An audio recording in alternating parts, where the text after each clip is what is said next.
Salut les potos, on se retrouve pour la revue de l'épisode 12 de Dragon Ball Daima. Épisode très sympathique parce qu'on a eu un truc super intéressant. Mais on va y revenir plus tard.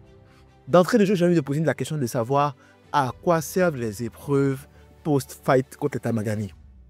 Parce que non seulement c'est des épreuves à la con. Bon, pas à la con parce que la deuxième épreuve de Vegeta, même moi je l'ai raté. Après j'étais fatigué. Donc j'ai pas vu passer le twist. Mais still, à quoi servent ces épreuves-là après avoir mené un combat aussi intense, aussi ardu? Genre, ok, parce que bon, les combats contre les Tamagami, forcément, t'as pas forcément eu de blessures graves et tout, ok, on comprend. Mais imagine, genre, tu as combattu vaillamment, t'es gravement blessé, puis on te dit, mais non, finalement, tu ne mérites pas encore la Dragon Ball, il te faut une autre épreuve à la con, en mode, vas-y, tu dois répondre à une question. C'est quoi le but de ces épreuves-là? Est-ce que c'est pour nous montrer le caractère d'un personnage en particulier? Je comprends pas. Vraiment pas. Le seul moment où j'ai trouvé ça pertinent, c'est peut-être pour nous montrer le petit twist entre les deux machines là, sur lequel on reviendra après le combat justement. Mais à part ça, j'ai pas compris. J'ai pas compris pourquoi. J'ai pas compris c'est quoi le but. Alors, si tu me la mettais au début, en mode, oui, vas-y, les épreuves, tu les fais au début, tu réussis la petite épreuve, là maintenant tu vas retirer le Tamagami, ok, ça marche. Tu la mets à la fin, ça n'a aucun sens. Aucun putain de sens. En vrai, maintenant que j'y pense, j'essaie de réfléchir, je me demande à quel moment est-ce que ça fait un sens d'avoir ces épreuves-là à la fin, mais j'en vois pas. J'en vois vraiment pas. C'est pas la peine en fait. Si tu veux, limite, mets-la avant, pas après. Pourquoi?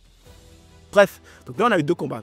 Premièrement, le combat entre Majin Buu et le Tamagami numéro 1. Combat que le Majin Buu a quand même impressionnablement bien géré. Hein. En vrai, je pense qu'il a dominé le Tamagami numéro 1. Il n'y a pas eu photo. Il n'y a pas eu photo. Genre, il a été très difficilement inquiété.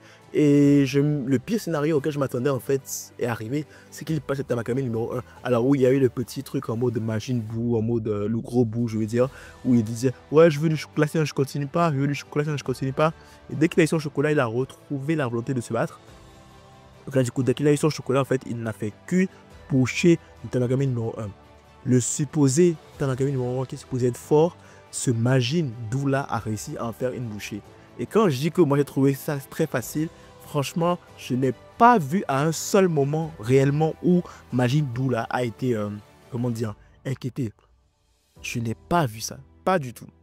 Et là où ça devient intéressant pour moi, c'est quand, au moment de l'épreuve à la con justement, à la fin du combat, il ne peut pas trouver la réponse à la question. D'ailleurs, je ne sais même pas qui trouve la réponse à la question là, normalement. Même un être humain, j'ai juste à regarder l'épisode, genre vraiment, genre premier shot. Pas la réponse, c'est impossible. Parce que tu sens un super calculateur, mais là, bravo, finalement, bravo à toi. Mais, le truc qui est étonnant, c'est que le Majin Buu, lui, il a pu calculer. Donc, il est très intelligent, le Majin Buu. Alors, le Majin Buu, si tu veux, a le cerveau, et le Majin Buu a les muscles.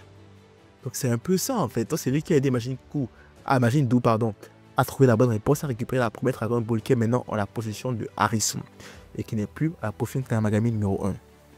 Très intéressant parce que là je me dis il y a un truc qui peut se faire avec les deux Majin là. Dans une fusion, je pense pas en l'absorption. C'est un peu trop dark là, j'ai envie de dire, puis ils auraient de bien s'entendre. Je pense pas à l'absorption parce que pour moi en fait les deux s'entendent bien, puis le Majin Buu en fait, Majin Buu lui a sauvé la mise. Donc je pense pas qu'il y ait un qui absorbe l'autre, à part si Majin Buu devient jaloux de Majin Buu. Là ça peut partir en bisbille et puis on va absorber l'autre. Mais je pense plus à la fusion entre les deux Majin. Ça me ferait plus de sens en vrai. Parce que l'un a le cerveau, comme je l'ai dit, l'autre a les muscles, tu vois, donc ça pourrait être intéressant. Du coup voilà, Arisu a une Dragon Ball. Et techniquement, la Team Z en a deux, comme Vegeta, enfin, Glorieux, j'ai envie de dire. On a deux, alors que car Vegeta vient de battre, pardon, le Tamagami numéro 2. Et le combat était spécial, le combat était sympa. Au début, ça a chié pour Vegeta jusqu'à ce qu'il se rappelle qu'il peut se transformer en Super Saiyan 1.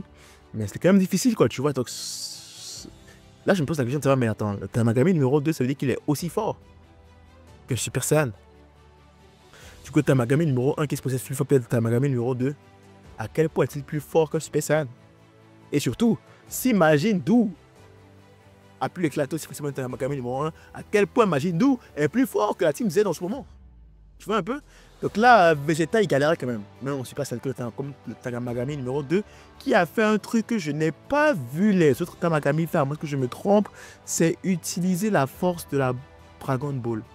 Après, peut-être que je me trompe, mais peut-être que genre, j'avais pas vu pour les autres Tamagami. Mais pour celui-là, j'ai vu, j'ai utilisé la force de la Dragon Ball pour décupler en fait ses pouvoirs. Et c'est ce qui lui a permis d'ailleurs de prendre l'ascendant sur Vegeta qui était en Super Saiyan. Donc là, du coup, Vegeta comprend qu'il ne fait pas le poids. Et là, il nous sort la bombe. Il nous sort la grosse bombe au calme, genre sans prévenir, rien du tout. Bam, Super Saiyan 3. On a enfin Vegeta Super Saiyan 3 et qui plus est, qui est canon à l'histoire. Qui est canon à l'histoire, parce qu'on a dit que Dragon Ball est canon à l'histoire de Dragon Ball. Donc on a Vegeta Super Saiyan 3. Donc maintenant les blagues de haut, Vegeta appelé le Super Saiyan 3 là, c'est fini. Super Saiyan 3, on était même petit en plus. Ah, je n'ose même pas imaginer à quel point il s'est entraîné pendant tout ce temps-là, en attendant de pouvoir rejoindre les autres. Il a atteint le Super Saiyan 3. Aussi, ça se trouve, peut-être qu'il l'avait déjà depuis. Peut-être qu'il l'avait déjà depuis, qui sait. En tout cas, franchement, c'est stylé. Et comme je le dis encore une fois, ces Saiyans-là, dès qu'ils savent qu'ils ont l'ascendant sur toi, ils ne sont plus humbles du tout. Donc, quand ça, Vegeta, il tape le gars avec genre les bras croisés, il le frappe, il enchaîne avec les bras croisés, juste des coups de pied. Et le gars, on voit tout cas, il cale avec le gars. C'est ces Saiyans-là. Dès qu'ils savent qu'ils sont plus forts que toi, c'est fini. Ils vont te malmener comme un jouet. Ils perdent toute humilité. Toute humilité, ils perdent tout. Et là, bon, il a enchaîné, c'est devenu ultra facile pour Vegeta. Et après, il le finit avec un canon Garrick. Ah, ça fait longtemps, j'avais pas vu le canon Garrick. Ça fait longtemps. Oh, heureusement, ils se revient à la base. Ça, bravo à eux d'être revenus à la base des bases. Parce que je m'attendais à ce qu'il fasse Final Flash. En vrai, mais là, il a sorti le canon Garrick. Il me semble que je savais Vegeta dans cette tenue-là faire un canon Garrick. Ah, franchement, c'était bien joué. C'était bien joué, franchement, le petit clin d'œil aux bases, le canon Garrick qui finit de Tamagami numéro 2, puis bon, voilà quoi, il gagne. Et bizarrement, voilà, il fait l'épreuve à la compte, puis Vegeta arrive quand même à s'en sortir. À la grande surprise de tout le monde, il arrive quand même à s'en sortir du piège et tout, voilà. Et puis, il se rend compte qu'en fait, le serpent ne mange pas de biscuits. Je sais toujours pas à quoi servent ces épreuves, honnêtement, je sais toujours pas, mais bon. Peut-être qu'il a réussi l'épreuve, que maintenant la Team Z ou Glorio en 2 boules de cristal. Et là, en fait, il y avait un petit truc bizarre qui s'est passé avec le vaisseau qui était supposé être en panne, vite fait. Bon, Pandia n'avait pas après repris le large et tout. Fait que rien ne va pour Goma en ce moment parce que Harisu, il a découvert. Enfin, je ne sais pas pourquoi il est aussi étonné. Je pensais qu'il avait déjà soupçonné depuis que Harisu n'était pas très net. Mais ça va pas. Il est vraiment il est vraiment pas très content le Goma là parce que voilà, Harisu. Harisu vient de leur faire un sale coup. Elle a une boule de cristal alors que les autres en ont 2. Et là, je pense que Goma va entrer en jeu parce que là, il a dit si c'est le cas, alors voilà quoi. Donc Goma va techniquement sortir une botte secrète. Je ne m'attends pas à ce que comment dire. Je m'attends pas à ce qu'il se battre lui-même là. Je pense qu'il va utiliser. Non, je pense pas qu'il va utiliser Tende. Peut-être qu'il a un truc dans sa manche. Peut-être qu'on imagine. Anyways, très bon épisode. Franchement, le reveal de Vegeta Super Saiyan 3, magnifique. Magnifique, franchement, c'est bien. Imagine. Donc, on attend un Gogeta Super Saiyan 3. Pourquoi pas? Pourquoi pas, hein? Pour le plaisir. Tant qu'à faire, puisque est supposé nous faire plaisir. Pourquoi pas? Là par contre, je sais qu'on va encore retrouver de l'exploration l'épisode prochain. On verra ce que ça va donner, hein, parce que généralement l'épisode d'exploration, cette série là, c'est genre très peu de gens aiment, beaucoup de gens n'aiment pas. Mais on va voir, hein, peut-être que si l'histoire avance avec cet épisode là, on verra. Et du coup, qu'est-ce que Goma a en stock? Ça c'est moi ma plus grande question, ça. Il a dit ok, si c'est le cas, bon, en mode ouais, je vais sortir un truc de dingue.